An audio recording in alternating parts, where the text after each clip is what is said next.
Hey, this is Dr. Shareece, and this is part 2 of my Signs You Have a Toxic Father. We're going to be focusing more on infantilized men in this video. The first one was more so toxic masculinity and more overt ways that a toxic father can show up in parenting. But there are some under the radar ways, some other ways that you may not realize. Wait, I had a toxic dad.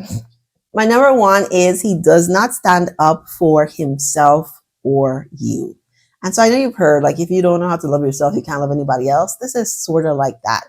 If a father has a hard time creating boundaries, whether with the mother of his children or at work or, I don't know, with friends, just in general, has a hard time creating boundaries, communicating them, you know, we in our society have words for these kind of men, but they do exist. And I don't think they're like a majority or anything, but maybe a large minority, 30% or so, 40 maybe, of men who are passive in their communication style. And passive is not healthy for men or women. It might serve a purpose, just depending on what is happening in life. But in general, as a way of communicating with most people, having a passive communication style is just not helpful. So this kind of father, if he's married to the mother and the mother is abusive towards the child or overly, punitive or whatever it is, he does not know how to create boundaries with her. And so he is definitely not going to be able to stand up for the child. And so when children see masculinity being presented in this way, they definitely have a warped idea of like what it means to be a man. What does it mean to be protected? What does it mean to be loved? Like, these are not the way. Love is not in the room. The next one I have is poor boundaries. And when I wrote this, I was thinking about people who have people in and out of their house, right? I think you can be social and you can be the home that a lot of people come to, but it would mean that you would need to be more hyper vigilant if you have children there, whether they're boys or girls, because girls mostly get taken advantage of, but boys definitely get taken advantage of too by family and friends of the family. And so I'm thinking of a father who is, not really mentally present or distracted or using drugs or whatever it is, that he just doesn't seem to create good boundaries for kids, for how far kids can go out to play versus being safe, like isn't really a good check-in point physically and emotionally. So things just be happening, right? Things just be happening, which is sort of related to my next point about permissive parenting. Permissive parenting mostly comes into play in middle childhood, adolescence, when there's no rules.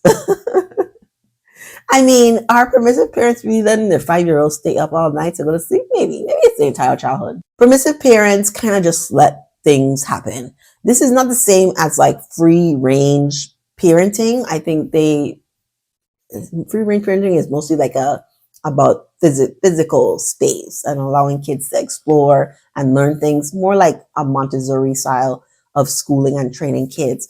Permissive parents don't really have rules on anything,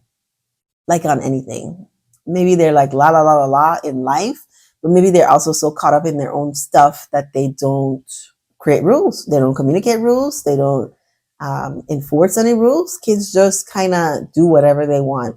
Oh, you went to school today? That's great, right? And maybe up until the point that they have to take kids to school, they were concerned about them being there on time. But by the time kids are able to sort of make some of their own decisions, 7, 8 maybe, they're kind of allowed to do whatever they want, which for some kids might be freeing or empowering, very creative. They might find other mentors to help direct their life. But for most kids really, really, really respond well to structure. Otherwise they just end up being wild children. But without a parent setting appropriate boundaries, it definitely leaves kids open to being taken advantage of. And then also not having the safety to be able to tell or communicate what their concerns are. It's kind of just like, figure it out. Oh, you're failing a class? Or you have a project? Figure it out. And that's just, not helpful for kids when they're trying to understand the world and definitely do not have all the answers. The next one on my list is he allows his partner or the woman that he's with to disrespect him or walk all over him. I have it as a separate one because I'm specifically thinking about men who are in domestic violence relationships, or they are, more so the victim in the relationship. Toxic relationships require two toxic people, but often men are the active abusers. But there are lots of men who are not, who are in abusive relationships with women or in same sex relationships, and they are experiencing intimate partner violence. And so growing up, similar to, before when I shared in my other video about kids are not supposed to witness violence, right? That's illegal. A man who is being abused by his partner, who, doesn't really have the capacity to show up as a man or as a father, it just creates a very sad situation where kids are likely to pity the man and to, again, not have a really good grasp of like what it means to be a father, what it means to be a man, whether they're a girl or a boy. It doesn't really matter. Children need to understand like what masculinity looks like, what's a good representation for divine masculinity, and also what femininity looks like. And when a man is the one being abused in the relationship, it just creates another level of toxicity for the kids in trying to understand what is stability, what is real love, where do I fit in all of this chaos. And the last one on my list for signs of a toxic father are an emotionally unavailable father. So there are different ways that an emotionally unavailable father can show up in parenting, but mostly it's not creating a safe space for kids to talk. Parents are the ones that should be bringing conversation topics to their kids. It's very unlikely usually for kids to bring those to them because kids have such limited life experience that they're often confused and feel like they're the only ones, even though, humans have been existing for so long. But when you are fresh into this world and you have no idea of like what is going on, your parent is the one that's supposed to be teaching you these things. And to a father that's emotionally unavailable, similar to a mother who is emotionally unavailable, those questions just don't get asked or answered because that parent is so caught up in their own stuff, right? There's a reason why people are emotionally unavailable, and a lot of it is to protect themselves. So they either numb out with things or sleep or something like that, or they're super distracted with sports or video games or friends or something. They're just not really present when they're in the home. And so they're a difficult person for kids to trust, to rely on, to engage with. Relationships are really built on the conversations that you're able to have when you think about it, right? And so if you're able to have many conversations, deep conversations with someone, you'd probably say we have a good relationship, right? We have a strong bond. If you're unable to talk to your father who lives in the house with you, maybe you rarely see him, maybe he's always at work, but even if he's not, right? Let's say he's there from 6 until he's there when you leave in the morning for school, but you all never talk. Real talk. Maybe there's a question about your grades.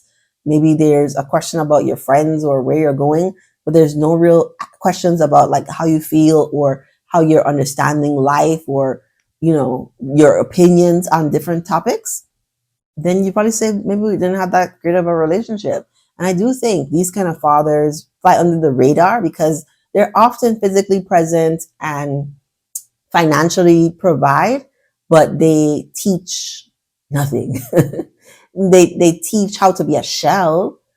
They teach how to be a robot, but they don't really teach you how to be human and how to embrace life challenges so that you can create the life that you want, and definitely emotional depth in your relationships.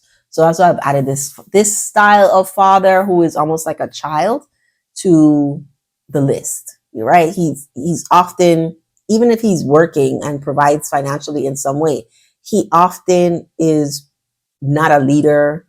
Not that you have to be a leader, but he often is just existing. Right? He's just sort of existing in the relationship versus actively participating in fathering and parenting responsibilities outside of the absolute bare minimum requirements. Let me know what you think in the comments, if there's anything you would add to like this sort of childlike, passive man, or something else that you're thinking of. Give this video a like if you enjoyed it. Share this video with someone you think it may help. Subscribe to my channel, of course, because I got the content and it's interesting, right? And thank you for watching.